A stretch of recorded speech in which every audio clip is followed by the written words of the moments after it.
नमस्कार, मैं हूं मनोज वर्मा और आप देख रहे हैं अटेंशन। और अटेंशन में बात होगी उपचुनाव का मैदान बाकी है घमासान। जी हाँ, भले ही अमरवाड़ा में मतदान हो गया हो, लेकिन अब विजयपुर और बुधनी में घमासान मचना बाकी है। बीजेपी ने बुधनी के लिए प्रत्याशी की तलाश तेज कर दी है, तो कांग्रेस बुधनी के साथ साथ विजयपुर सीट पर किसे उतारे इस पर मंथन कर रही है।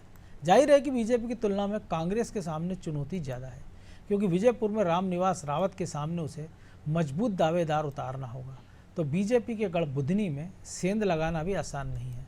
ऐसे में अब सवाल ये है कि रावत के सामने कांग्रेस किसे उतारेगी और क्या बुधनी में इस बार भी कांग्रेस नया प्रयोग करेगी। आज इन्हीं सवालों के आसपास चर्चा करेंगे, लेकिन पहले रिपोर्ट देखिए।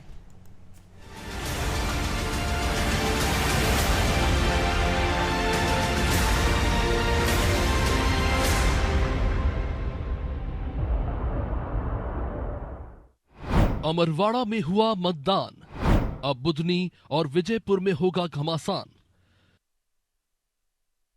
इधर अमरवाड़ा सीट के लिए मतदान हुआ तो उधर राजनीतिक दल अब बुधनी और विजयपुर की सीट पर चुनावी समीकरण बैठाने में जुट गए हैं। विजयपुर से बीजेपी कैबिनेट मंत्री रामनिवास रावत को उतारेगी ये 100% तय है, लेकिन बुधनी सीट पर कौन प्रत्याशी होगा, इसको लेकर चर्चा शुरू हो गई। दावेदारों के कई नाम सामने आ रहे हैं। इसमें शिवराज सिंह के बेटे कार्तिकेय चौहान का नाम भी शामिल है, तो शिवराज के भरोसेमंद पूर्व सांसद रमाकांत भार्गव का नाम भी आगे चल रहा है। हालांकि जातीय समीकरण को देखें तो इस सीट पर किरार समाज का अच्छा खासा दखल है, लिहाजा रवीश चौहान की दावेदारी भी मजबूत मानी जा रही है। लेकिन बीजेपी यहां से किसे मौका देगी, इस पर उसकी क्या राय है वो जान लीजिए। देखिए, भारतीय जनता पार्टी में टिकट देने का एकमात्र फॉर्मूला यह है कि प्रत्येक कार्यकर्ता का बराबरी से मूल्यांकन किया जाए और पार्टी नेतृत्व जिसको समझे उसको अपने अनुरूप टिकट प्रदान करे। हमारे यहाँ पर तमाम कार्यकर्ता, चाहे वह किसी नेता के परिवार से हों, सामान्य परिवार से हों, सभी अपने जो पार्टी के नेतृत्व के द्वारा उनको दायित्व दिए जाते हैं उसका निर्वहन करते हैं और उसके पश्चात इस प्रकार के निर्णयों पर पार्टी का केंद्रीय नेतृत्व, चुनाव समिति निर्णय लेती है। तो स्वाभाविक तौर पर कोई सुयोग्य व्यक्ति उस क्षेत्र को निर्वाचन के लिए हमारे प्रत्याशी के रूप में जाएगा और जनता का पूरा आशीर्वाद और जो काम वहां पर बुधनी के क्षेत्र में शिवराज जी ने किए थे उसको आगे बढ़ाने के लिए संकल्पित रहेगा। बीजेपी से ज्यादा चुनौती कांग्रेस के सामने है, क्योंकि विजयपुर से 6 बार के विधायक रामनिवास रावत मोहन सरकार में कैबिनेट मंत्री बन चुके हैं। इतना ही नहीं, ग्वालियर चंबल अंचल में बड़ा आदिवासी चेहरा है, लिहाजा यहाँ नई लीडरशिप खड़ी करने की चुनौती कांग्रेस के सामने है। लेकिन अटकलें हैं कि कांग्रेस 2023 के चुनाव में तीसरे नंबर पर रहे निर्दलीय उम्मीदवार और युवा आदिवासी नेता मुकेश मल्होत्रा को रावत के सामने उतार सकती है। लेकिन बीजेपी के कब्जे वाली सीट बुधनी में इस बार कांग्रेस कौन सा नया प्रयोग करेगी, इस पर भी नजर है। देखो, जिस तरह से महंगाई और बेरोजगारी मध्य प्रदेश की जनता पर भाजपा ने थोपी है, वैसे ही ये 2 उपचुनाव मध्य प्रदेश की जनता पर भाजपा ने थोपे हैं। तो जनता में भाजपा के प्रति वैसे ही नाराजगी है और उस नाराजगी के समय में जो जनता के लिए जमीन पर लड़ने वाले कांग्रेस के कार्यकर्ता हैं वो यहाँ पर कार्यकर्ताओं की इच्छा से टिकट पाएंगे। कांग्रेस पार्टी ऐसे सर्वे भी करा रही है और संगठन भी वहां पर नए सिरे से तैयार किया जा रहा है। कांग्रेस के सामने जहां विजयपुर सीट को बचाए रखना इस बार मुश्किल होगा, तो बीजेपी के गढ़ बुधनी को भेद पाना भी आसान नहीं होगा। वही बीजेपी के पास बुधनी के साथ ही विजयपुर पर बड़ी जीत हासिल करने का सुनहरा मौका है। लिहाजा अब देखना होगा कि बीजेपी और कांग्रेस इन दोनों सीटों को जीतने के लिए क्या रणनीति बनाती है, किन उम्मीदवार के साथ मैदान में उतरती है और एक दूसरे को चुनावी अखाड़े में कहां तक चुनौती दे पाती है। ब्यूरो रिपोर्ट, अनादि टीवी।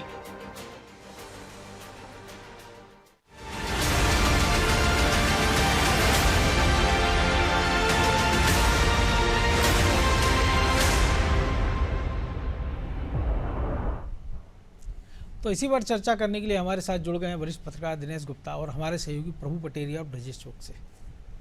बहुत स्वागत है गुप्ता जी आपका अनादि टीवी में। नमस्कार मनोज जी। तो अभी एक चुनाव से अभी बीजेपी फारिग ही नहीं हुई, अब 2 चुनाव की चिंता है और तीसरा भी हो सकता है भविष्य के गर्त में बीना को लेकर कि क्या निर्णय लेती है पार्टी या जो विधायक हैं उनका क्या निर्णय होता है। लेकिन चुनौती तो एक बड़ी है, उम्मीदवार कौन, क्योंकि सबसे बड़ा सवाल बुधनी में है कि शिवराज के बाद बीजेपी से कौन, और यही सवाल कांग्रेस के सामने श्योपुर में है कि लगभग 3 दशक बाद वहाँ से कौन प्रत्याशी कांग्रेस का होगा? देखिए मनोज जी, बुधनी का जो भी उम्मीदवार होगा वो शिवराज जी को ही तय करना है। पार्टी उस मामले में मुझे नहीं लगता कि बहुत ज्यादा अपना दिमाग लगाएगी, क्योंकि पता है कि वहां शिवराज जी की मर्जी के खिलाफ यदि किसी को टिकट दिया गया तो परिणाम बहुत अच्छे तो होंगे नहीं।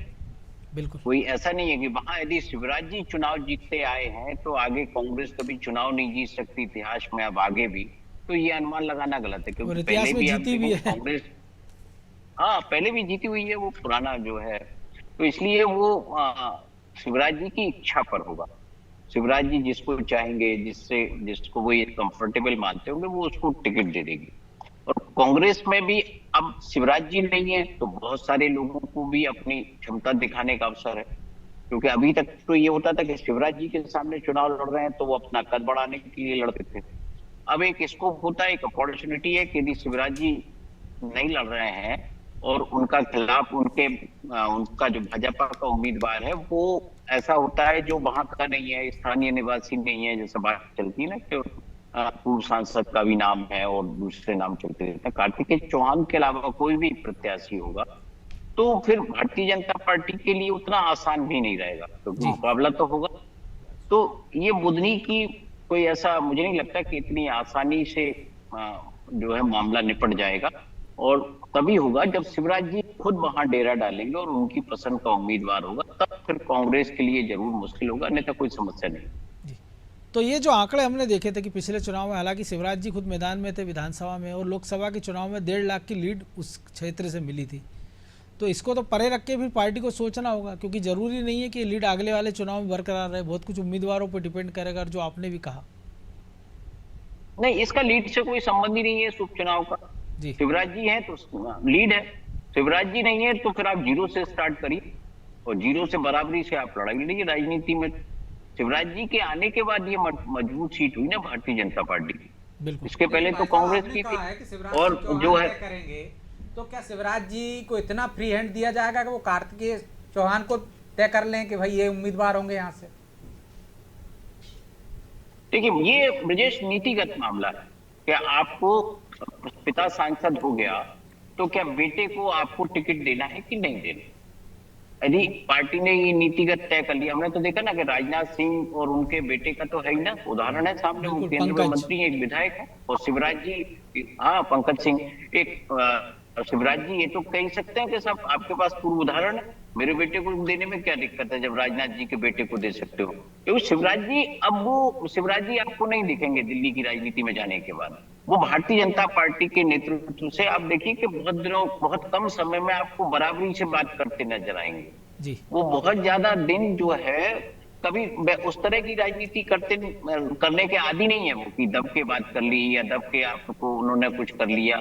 अब तो जो है उनका अनुभव भी लंबा हो गया, सांसद भी हो गए, दिल्ली की स्थिति भी कमजोर है, बहुत सारी स्थितियां हैं ना वो जो शिवराज जी के मनो अनुकूल है। तो इसलिए ये मानिए कि वो जो भी होगा वो शिवराज जी को एक तरफ रख के नहीं हो सकता। नड्डा जी ये नहीं कर सकते, अमित शाह जी नहीं कर सकते, मोदी जी नहीं कर सकते। वहां तो आप देखिए ना, कह देंगे कि साहब आप बाकी बनारस की भी तो लीड देख लीजिए, आप पूरे देश में चुनाव लड़े थे आपके नाम पर। तो बहुत सारी चीजें राजनीति में हमेशा एक जैसी नहीं रहती, हमेशा बदलती रहती। जो आज है वो हो सकता है कल नहीं है। बिल्कुल। तो प्रभु जी, आपने उस उपचुनाव को भी देखा था जब शिवराज जी लड़े थे, और इस उपचुनाव में, क्योंकि अभी तो प्रत्याशी चयन की बात हो रही है, तो क्या सीन बनता नजर आ रहा है?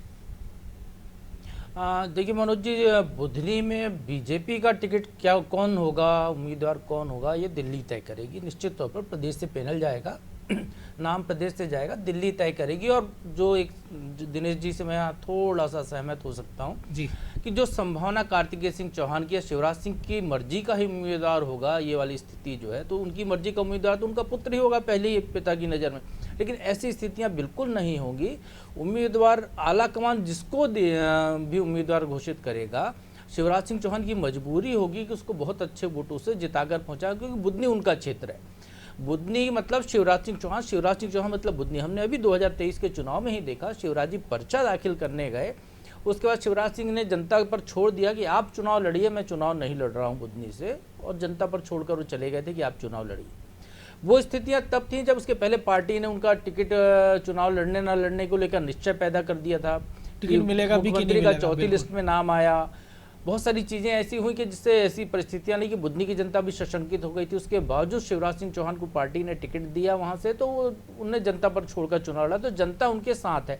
और अब वो केंद्रीय मंत्री हैं, और केंद्रीय मंत्री होने के साथ अब जिस हिसाब से शिवराज सिंह चौहान का भी स्वागत सत्कार हुआ है बुधनी में, वो इस और भोपाल में, वो ये साबित करता है कि शिवराज सिंह चौहान भविष्य के, यहाँ पर दिनेश जी से सहमत हूं, भविष्य के बड़े नेता हैं बिल्कुल। दिल्ली की राजनीति में। लेकिन शिवराज सिंह चौहान अड़ जाएंगे टिकट के लिए, ये स्थितियां बिल्कुल नजर नहीं आती हैं। जिसको भी पार्टी टिकट देगी वो बड़ी सहजता से, कार्यकर्ता भाव से, जैसा अभी तक वो करते रहे, उसको वो स्वीकार करेंगे और उसको चुनाव लड़ाएंगे। थोड़ा पीछे जाकर जा चूंकि आपने कहा कि उस उपचुनाव को भी हमने देखा है 2006 का, तो थोड़ा उसी दौर की बात बताता हूँ मनोज जी। जब शिवराज जी ने सांसद पद से इस्तीफा दिया था विदिशा के, तो सर्वे छपे थे कि साधना सिंह वहाँ पे सबसे योग्य उम्मीदवार है, उनका कोई मुकाबला नहीं है, और तरह तरह की बातें सर्वे आए थे। पार्टी ने साधना सिंह को टिकट नहीं दिया था, रामपाल सिंह को टिकट दिया था। रामपाल सिंह के लिए शिवराज सिंह ने वैसी तरीके से मेहनत की। फिर उसके बाद एक दौर वो भी आया जब विधायक पद के लिए विदिशा से साधना सिंह को लेकर भोपाल में प्रदर्शन तक कर दिया था बीजेपी के कार्यकर्ताओं ने कि साधना सिंह को विदिशा से प्रत्याशी बनाया जाए विधायक चुनाव में।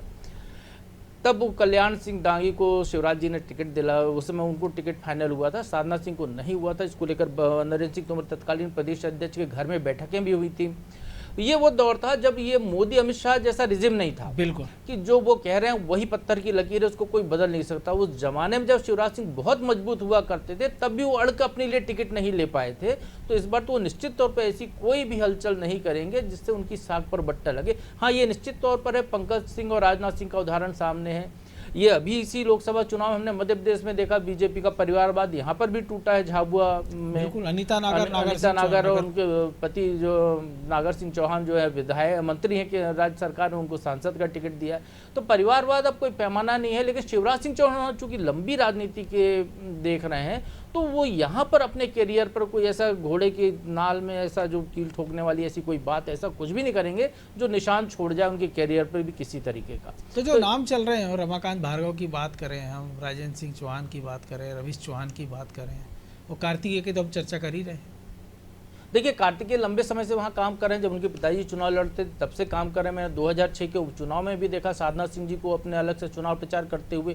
वो तब से लगातार शिवराज सिंह चौहान के लिए अलग से चुनाव प्रचार करें जब कार्तिकेय कुणाल बहुत छोटे हुआ करते थे। ये बड़े हो गए तो इनने भी वो प्रचार की कमान संभाल ली। तो शिवराज सिंह का पूरा परिवार उनके लिए काम करता है। अब स्वाभाविक विरासत की तौर पर बात करें तो चूंकि उनके लिए काम करते रहे, क्षेत्र में मुख्यमंत्री होने के नाते वो जा नहीं सकते थे, तो बेटा वो काम करता था, घूमना, लोगों से मिलना, सभाएं करना, वहाँ की समस्याओं को दूर करना।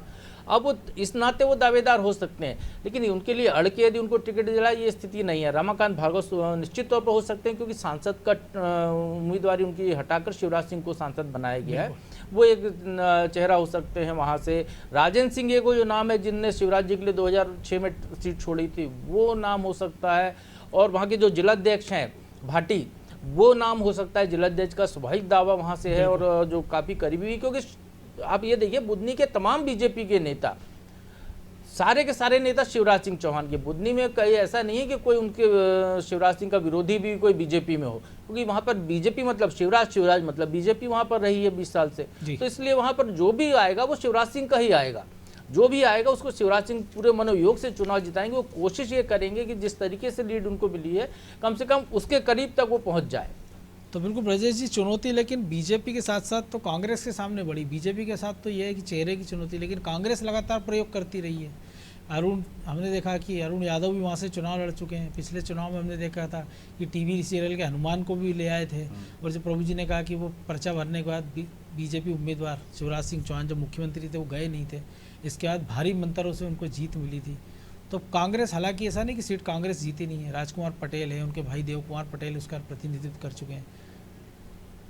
निश्चित तौर पर मनोज जी, ऐसा भी नहीं है कि कांग्रेस के पास संकट है, हालांकि वो लगातार प्रयोग करती रही है। लेकिन जो दो नाम आपने लिए हैं, देव कुमार पटेल का हो या राजकुमार पटेल का, ये अब भी वहाँ के स्थापित नेता हैं। और जो मध्य प्रदेश में पिछले चुनाव के नाम बड़ा चर्चा में चला था, 18 अर्जुन आर्य, जिसको दिग्विजय सिंह ने प्रमोट किया था, दिग्विजय सिंह ने प्रमोट किया था, लेकिन तब राजकुमार पटेल के लिए दूसरी सीट तलाश कर ली गई थी, दूसरी सीट से वो चुनाव लड़ रहे थे। मुझे लगता है जिस तरह से जयवर्धन सिंह को वहाँ का प्रभारी बनाया गया, फिर भी बीजेपी के लिए मुकाबले करने के लिए राजकुमार पटेल के परिवार से या राजकुमार पटेल प्रमुख हो सकते हैं, दावेदार हो सकते हैं, और कांग्रेस उन पर दाव चल सकती है। इससे पहले कांग्रेस वहाँ प्रयोग इसलिए करती रही है मनोज जी, क्योंकि आप देखिए किरार समाज के वोट बैंक या राजकुमार पटेल हो सकता है शिवराज सिंह चौहान के सामने लान लड़ना चाहते हों, क्योंकि हार सुनिश्चित थी। शिवराज सिंह चौहान लगातार लोकप्रिय हो रहे थे, मुख्यमंत्री के तौर पर वो चुनाव लड़ रहे थे वहाँ पर, तो इस वजह से आप देखिए पहला चुनाव में तो मुकाबला हुआ ही ना आमने सामने, लेकिन इसके बाद करना पड़ी थी शिवराज जी को, इसके बाद के चुनावों में वो सामने नहीं आए। तो ये जो हालात हैं, मुझे लगता है कि इस वजह से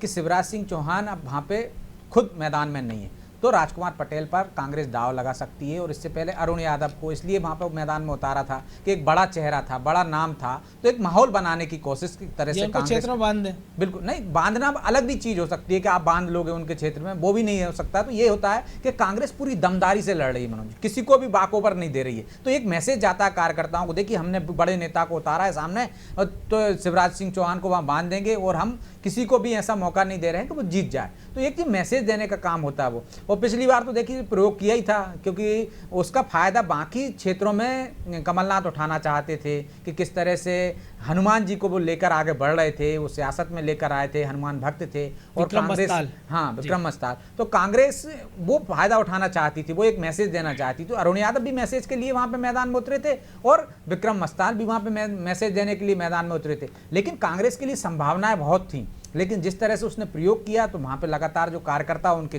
जिनको आगे बढ़ाया जा सकता था उन पर दाव नहीं लगाया, तो वहाँ कांग्रेस लगातार कमजोर होती रही। और मुख्यमंत्री के सामने तो कांग्रेस कमजोर होगी। जो कांग्रेस के लोग थे या तो वो बीजेपी में आ गए हैं या वो शांत होकर बैठ गए थे।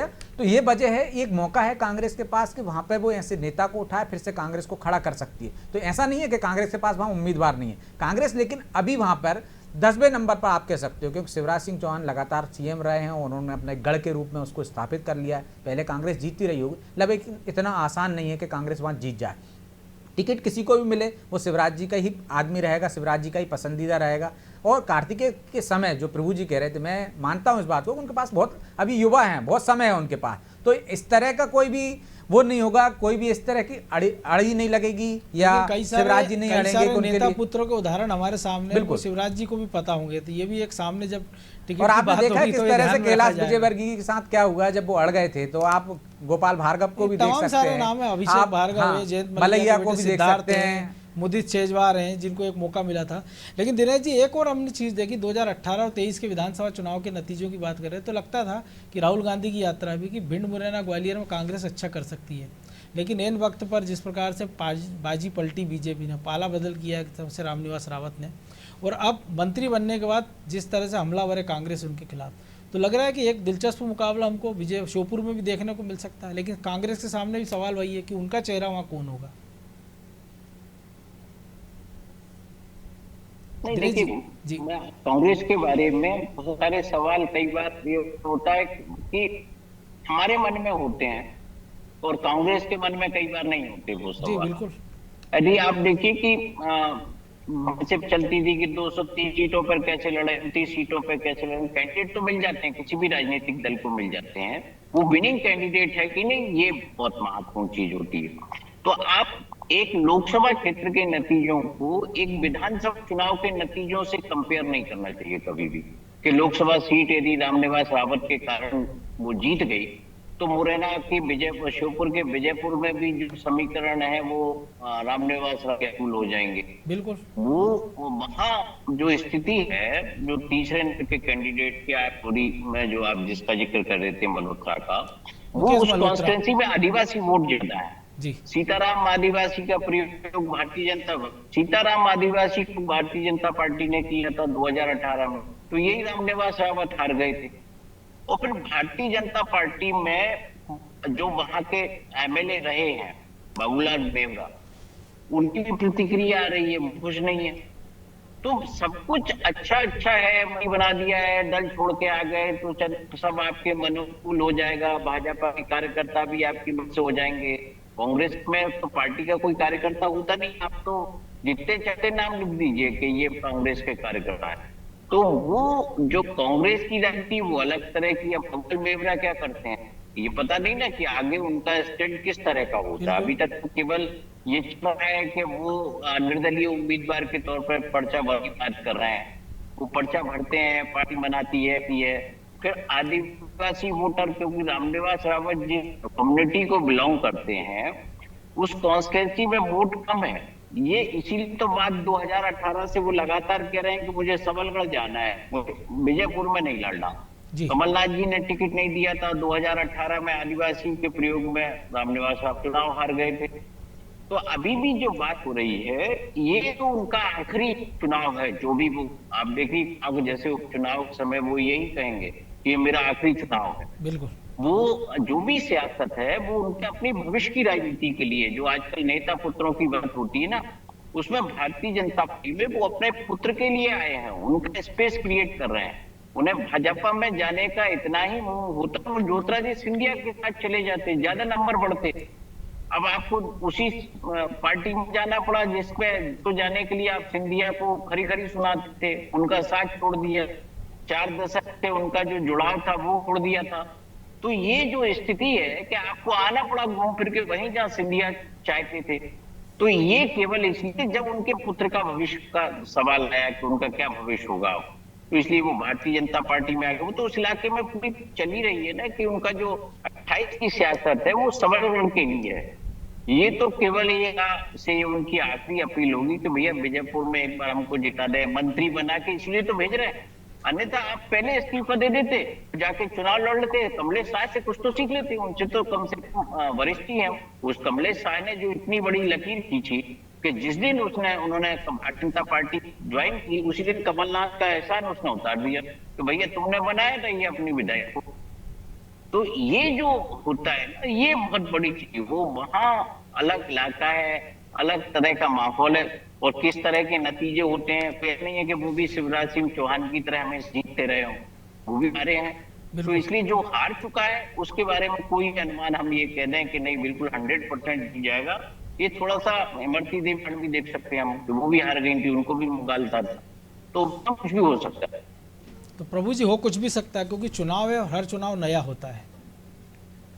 हाँ बिल्कुल मनोज जी, दिनेश जी ने बहुत अच्छे से विजयपुर का विश्लेषण किया, और निश्चित तौर पर वहाँ पर बाबूलाल मेहरा यदि कदम ऐसा उठा रहे हैं, 2 बार के विधायक हैं, वो कांग्रेस में भी जा चुके हैं, वो बीजेपी में से विधायक बने थे, 98 में विधायक रहे, बाद में भी रहे, तो और सीताराम आदिवासी भी रहे। तो वहाँ के जो समीकरण हैं, शायद वो मजबूरियाँ हैं जो इनको रामनिवास रावत को बीजेपी की तरफ लेकर आई हैं, पारिवारिक मजबूरियाँ जो भी रही हों। लेकिन अब रावत के पक्ष में क्या बीजेपी कार्यकर्ता उतने ही मनोयोग से काम करेंगे जितने मनोयोग से रावत के खिलाफ बीजेपी के उम्मीदवार के लिए कर रहे थे? ये देखने वाली बात या अमरवाड़ा में किया था, ये एक बड़ा सवाल रहेगा। बिल्कुल। तो आपको लग रहा है कि जो तेवर दिखाए रावत ने मंत्री पद बनने के बाद, और खबरें थी कि कैबिनेट की बैठक में आएंगे और वो नदारद रहे, ये भी खबरें विभाग को देखिए मनोज जी, इनके पूरा का पूरा मामला एक तरीके से सौदेबाजी का मामला दिखाई दे रहा है। जो भाई साहब दिनेश जी ने कहा कि उनको जिस दिन बीजेपी ज्वाइन कर ली थी उसी दिन उनको इस्तीफा दे देना चाहिए था। पहले तो बीजेपी ज्वाइन करने को लेकर संशय रहा उनका, बिल्कुल, कि वो बड़े मंच, बयान भी आए, बड़े मंच पर ज्वाइन करते करते वो नहीं कर पाए, फिर उनने कुछ बार्गेनिंग हुई होगी, सौदेबाजी हुई, फिर छोटे मंच पर उन्होंने बीजेपी ज्वाइन की, और बीजेपी ज्वाइन करने के बाद फिर इस्तीफे को लेकर वो बीच में वो कांग्रेस कार्यालय चले गए, वो इस्तीफे को लेकर एक भ्रम की स्थिति। तो उनकी जो सौदेबाजी का सिलसिला लगातार जारी था, शायद यही सौदेबाजी का परिणाम है कि बीजेपी ने पहले उनको मंत्री बनाया, उसके बाद उन्हें इस्तीफा दिया, हाल ही बैकडेट में दिया हो इस्तीफा उनने। तो यहाँ पर जो नैतिकता जो है वो बिल्कुल उन पर झलक प्रदर्शित नहीं हो रही है, तो इसका असर चुनाव के नतीजों पर तो लगता है कि कुछ ना कुछ पड़ सकता है। लेकिन बात राजनीति की और नैतिकता का जिक्र हो तो मुझे लगता है बेमानी होगा। बहरहाल वक्त इतना ही है। बहुत धन्यवाद दिनेश जी। तो उपचुनाव 1 निपटा है और 2 की बारी है, हो सकता है तीसरे की तैयारी भी बीजेपी और कांग्रेस बिना के लिए कर रही हों। लेकिन सवाल यही है कि क्या इन सीटों पर जो नेता चुनाव लड़ेंगे उनकी अपनी मर्जी चलेगी, संगठन का कितना जोर रहेगा, और जिस जोर शोर से पूरी दोनों पार्टियाँ अमरवाड़ा में चुनाव लड़ते दिखाई दी हैं, क्या वो तेवर, क्या वो चीज़ें हमको बुधनी में या श्योपुर में नज़र आएंगी। और सबसे बड़ा सवाल ये है कि बुधनी में किंग मेकर तो एक ही हैं, किंग कौन रहेगा, अमरवाड़ा की बात करें या छिंदवाड़ा की, तो तमाम सारी सीटें हैं जिनको लेकर चर्चा होती रहती है, होती रहेंगी। अटेंशन में आज इतना ही, मुझे दीजिए इजाज़त, और आप देखते रहिए अनादि टीवी। नमस्कार।